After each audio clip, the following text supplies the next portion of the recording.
Mirëmëngjesit të nderuar shikues, po nisim edicionin e lajmeve të orës 8 në televizionin publik të Kosovës. E fillojmë këtë edicion informativ me një lajm nga Gjermania. 3 parti politike atje kanë arritur marrëveshje të koalicionit. Në një moment me sfida të mëdha për Evropën dhe ekonominë botërore, drejtuesit e 3 partive, Unioni Kristian Demokrat, Partia Social Demokrate e Gjermanisë si dhe Unioni Kristian Social, prezentua në Berlin marrëveshjen e tyre për bashkëqeverisje. Mes tjerash, ato janë pajtuar për regula më të ashpra për migracionin dhe më pak punëtor nga Ballkani Perëndimor. Kryetari i CDU-s dhe kancelari i ardhshëm i mundshëm i Friedrich Merz e cilësoi dokumentin si një sinjal të qartë për Europën dhe një garanci se Europa mund të mbështetet te Gjermania. Komiteti për politikë të jashtme i Parlamentit Evropian dje ka votuar draft rezolutën për Kosovën, në të cilën mes tjerash kërkohet heqja e menjëhershme e masave të BE-s.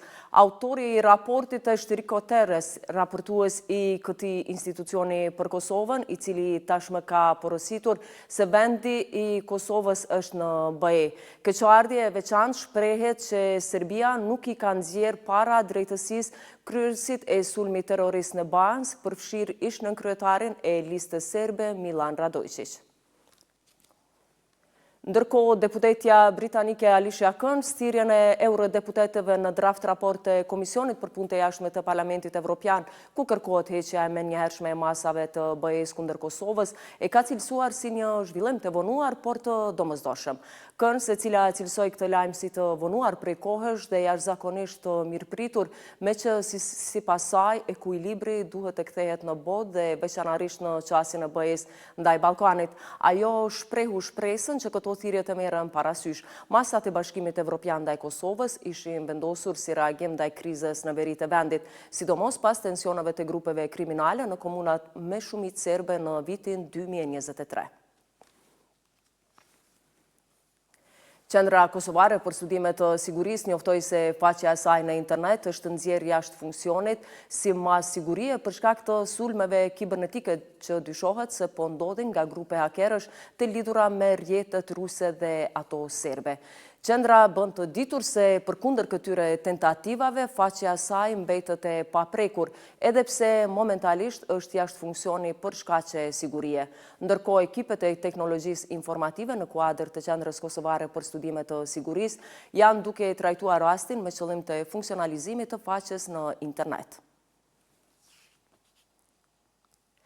Vazhdojmë tutje, rreth 4.000 shqiptarë nga Presheva, Bujanoci dhe Medvegja po vazhdojnë të përballen me humbjen e të drejtave themelore si pasojë e pasivizimit të adresave nga autoritetet serbe.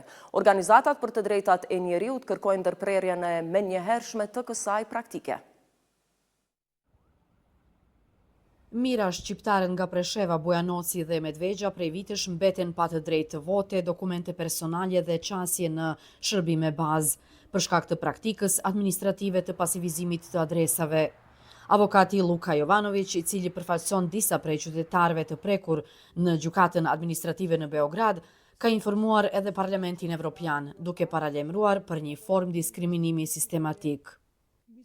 Sushtina je da u posljednjih Adresat po pasivizohen pa paralajmërim, ndërsa qytetarët mbeten pa dokumente jashtë çdo sistemi. Qëllimi është manipulimi i listave zgjedhore dhe ndryshimi i përbërjes lokale, deklaroi Luka Jovanović për RTK-n. Në një letër drejtuar eurodeputetit Tonino Picula, Jovanović thekson se praktika e pasivizimit është intensifikuar pas vitit 2016. Ai tha se shumë qytetarë nuk kanë pasur mundësi të mbrojnë të drejtat e tyre përmes rrugëve ligjore. primjenjivali propisi Republike Srbije Po të zbatoheshin rregulloret ekzistuese të Serbisë për vendbanim dhe qëndrim, kjo situatë nuk do të ekzistonte. Bëhet fjalë për një shkelje të rëndë të drejtave të njeriut, tha Jovanović. Ai mëtej spjegon se shqiptarët e prekur nuk mund të udhtojnë as në Kosovë, pasi Kosova njeh vetëm letërnjoftimet serbe, jo edhe pasaportat. Ata që u është pasivizuar adresa nuk posedojnë dokumentet e nevojshme për të kaluar kufirin. Organizatat për të drejtat e njeriut vlerësojnë se rreth 4.000 qytetar janë prekur nga kjo praktik. Ato kërkojnë nga institucionet përgjegjëse që të marrin masa konkrete dhe të ndërprehet ky proces diskriminues.